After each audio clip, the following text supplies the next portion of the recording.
It's very interesting to me because we kind of get to this Vince NWO storyline pretty quickly. On the January 14th edition of SmackDown, he does this famous promo that most of us remember where he's talking to himself in a mirror, talking about how the WWF had cancer because of Ric Flair and how he had no choice but to do what he has to do, and he wasn't going to talk himself out of it. At one point, he starts shaking with his eyes rolling into his head and saying it feels good. And then he says he's not going to let Ric Flair kill what he created because he's going to kill what he created. And he's going to inject the WWF with a lethal dose of poison. He says he's going to kill it and with him and the NWO. And he swings around in his chair, and it has the NWO letters painted on the back of the chair. Did you produce that segment? I did. Where was that shot? Was that shot at TV day of? Was shot at TV day of. We took a small, like a single dressing room. We had to build a damn platform for the look that we wanted because the way that the mirrors were. So we had to build a platform that was going to raise Vince's chair up quite a bit. And then, we did the NWO letters backwards on the back of the chair so it would read correctly in the reflection in the mirror. And a lot of lighting effects. Remember, it was really dark and kind of goofy in there. But yeah, that was me and Vince locked in a room for a long time. The whole segment is broken down and shown throughout SmackDown, and it's a little over 8 minutes long in total, and it was very well done. So kudos to you guys for doing it. But what sticks out to me is that Meltzer would report in the February 4th Observer that they didn't sign their contracts until late January. And this promo is happening on the 14th of January. Is that accurate? And if the guys had not signed... Oh, my God, Dave Meltzer wasn't accurate? Yeah, Dave Meltzer was not accurate. Okay, you made the Home Alone face, but this is an audio podcast, so if you're going to do...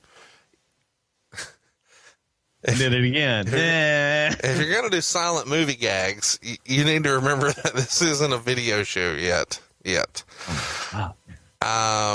let's move along.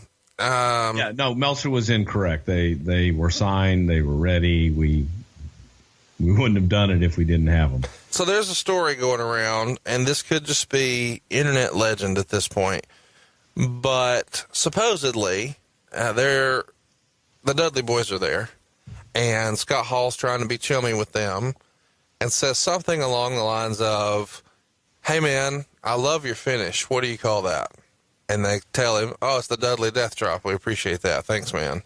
And he says, "Yeah, man, it looks great. I can't wait to kick out of it." And that supposedly rubs them the wrong way. Now, I feel like that's just good-natured ribbing, but given the climate at the time where there's been speeches about these guys being like everybody else and nothing's changing and don't worry, it might feel like more than that. Do you remember hearing this story? I've heard the story, and I take it exactly as you just laid it out, that it was a rib. Yeah, I mean, that's just good-natured ball busting, and that doesn't seem... Scott Hall. Yeah. He says that kind of shit to everybody. But I think maybe the timing of it, coupled with everything else going on at the time and tensions, it's like, well, what the fuck? This guy's going to kick out of my finish? Right. I think that just grew legend unto itself. We haven't mentioned yet, but this pay-per-view is happening in Milwaukee, Wisconsin. It's at the Bradley Center. It's February 17th. And they actually start the pay-per-view with the three guys making their debut. And they use their old NWO music. They actually turn the color on the television to black and white as they walk to the ring, and they get a huge pop. And Jim Ross made mention on commentary how they did more to destroy WCW than any other entity. That joke writes itself. Once they got in the ring, Nash was the first to speak. He talked about the amount of heat they had with the boys and that they got frightening stares. And then he talked about the words that have been used to describe them. He says they want a fair chance and a clean slate to prove to you great fans that nobody does it quite like us. Hall's next to speak. Of course, he starts with, "Hey, yo." And he says that they're not the bad guys. Yo. They're fans, and they just want the opportunity to work with all the great WWF superstars. and they didn't want any trouble because deep down they're just like you. And then Hogan takes the mic and gets a huge pop before he even speaks, with lots of fans starting the Hogan chants. And then says that Scott and Kevin were right, and they're just like all the fans, just a little richer and a little more famous, but we're not here to kill the WWF. We're here to make it better. And he thanked Vince McMahon for the opportunity and that he wouldn't let him down. He says, God bless Vince McMahon and God bless all of you. And he closed with, God bless America and thank you for the chance. So this is obviously written pretty sarcastically here, Bruce, but at the same time, it's done so to maybe create some doubt in the minds of the fans. Are they good guys? Are they bad guys? Later on in the show, during the main event, it's Chris Jericho defending his undisputed championship against Steve Austin. The NWO runs in and attacks Austin, including Hall hitting him with the Stone Cold Stunner and allowing Jericho to defeat him and retain the title. And then they spray paint NWO on Austin's back. What was the reaction to this? Did Austin have any programs or any problems with this program as far as them coming in and getting the heat on him right away? Or would this been something that Austin volunteered for, since this is going to be the new hot angle? I want in on that. Well, I don't think Steve volunteered for it, but he didn't have necessarily a problem with doing it because it was a way to introduce the NWO and to put the NWO where we wanted them, as heels. So you attack, the top baby faces. But he didn't have a problem with it that I can remember. The next night on Raw, the show opens up with Austin coming out to the ring, and he demands the NWO come down. They end up coming out, but they stay at the top of the ramp, and after a few minutes of going back and forth, they just go back to the dressing room.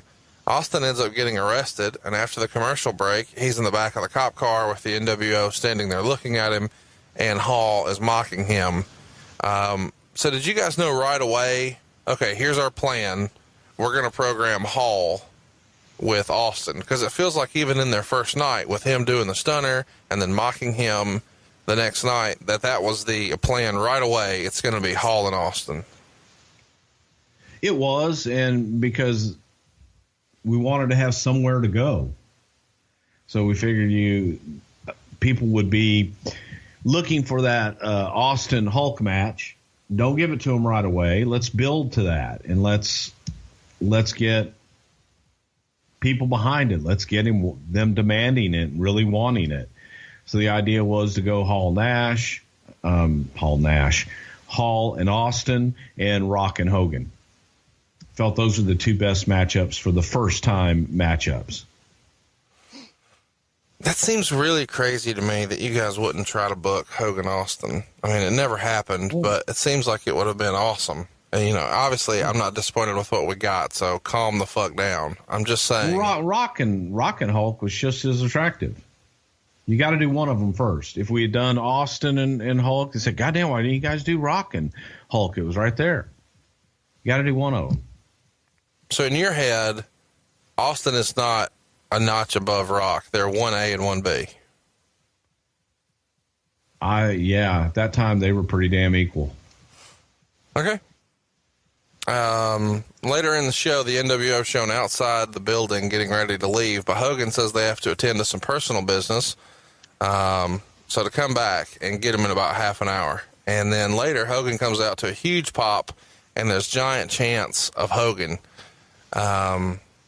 Meltzer says, he said they'd done it all together, fought the Russians, slammed the 700-pound Andre, and then the fans turned on him, drove him out of the WWF, and he said he's been waiting many years, and now he could finally deliver an important message to the fans, kiss my ass. He said he built pro wrestling, and there was no bigger star past or present than him. So The Rock comes out, does the big stare down where they look one direction and the other, and then half the crowd's chanting Rocky, the other half is chanting Hogan, and The Rock challenges him to a match at WrestleMania 18. Hogan took quite a bit of time to answer, but finally agreed, and they shook hands. Good luck, Hogan said. You're going to need it. And then The Rock replied, not as much as you, brother, and gives him the rock bottom. So The Rock walks up the ramp, and then he's immediately jumped by Hall and Nash. They throw Rock into the ring, and Hogan starts whipping him with his leather belt. Hall gives him the razor's edge, and Nash hits him with the jackknife powerbomb. Hogan goes outside, gets a hammer, and hits Rock in the back of the head with it. and then gives him the big leg drop, because that's the death blow, not the hammer. You're damn to the head, right. the leg drop. Hammer's just going to get him down, by God. But once you drop that leg, shiznit's over. And then Hall, with the entire crowd, counts the pinfall, and then they spray paint Rock. So, the night before, they leave Austin laying and spray paint him. The next night, they leave Rock laying and spray paint him. But the thing that everybody really remembers from this is the first time Hogan and Rock are facing off, and they just don't do anything and just look to the crowd, and everybody's going nuts. Is that something that, are there two better guys that know how to do that than The Rock and Hulk Hogan, to just milk the crowd like that? They were the best. They were great. They knew it. You feel it. That's what's missing today, is feeling and emotion. So, yeah, they were great, man. They just went out there and felt it and went with it. I'm curious what the reaction was backstage. Were you in Gorilla when that's going on? I probably was, or close to it. When you're seeing this happen on the screen, what's Vince's reaction? Well, the reaction to what? The reaction to the stare down and the reaction of the crowd? Yes. Loving it, because the audience was into it. It was two of the biggest stars the business had ever seen, old and young. The old stud and the young buck in there, and the crowd was eating it up. They really wanted it. Who wrote the promo for Hogan? Is this something that at this point we're scripting word for word, or is this bullet points? And who's kind of going over and coaching him up on this? Is this something he's working with Vince on? Probably Brian Gewirtz and Vince. Okay. Brian was a great writer. Why in kayfabe land is there no one to come help The Rock? If there's allegedly here to kill the entire company, when they start, smashing the top guys here, Rock and Austin, in back-to-back nights, where are all the baby faces? I think that Vince had put out an edict that if anyone comes out and tries to save them, they'd be fired. Okay. I'm saying that was like part of the storyline in the show. Sure. So after the commercial, here's where we start getting to the fun stuff. They load The Rock into an ambulance, and as they tried to leave, the NWO stopped them with a big semi-truck, and then they start beating the hell out of the ambulance with crowbars. They chained up the ambulance so Rock, who was unconscious, could not escape. And then Hogan, wink wink, drove the semi at about 100 miles an hour into the side of the ambulance.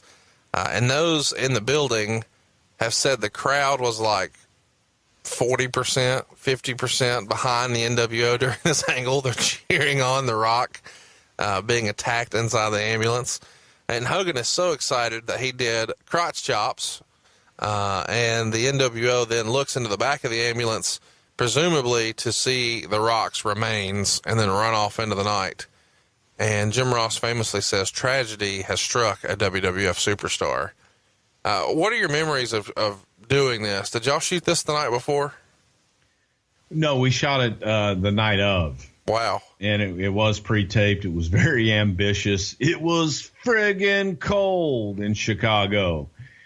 But that was a Vince McMahon production. We had everybody out there, and we did pre-tape it, make sure everybody was safe. But it got done while the show was taking place inside the arena. And then it aired as if it was live. And I dare say it worked out pretty good. And JR kind of summed it up, because tragedy had struck a WWF superstar. And if tragedy has struck anyone in your family, I'd go to rgtaylorforlaw.com for some good legal advice.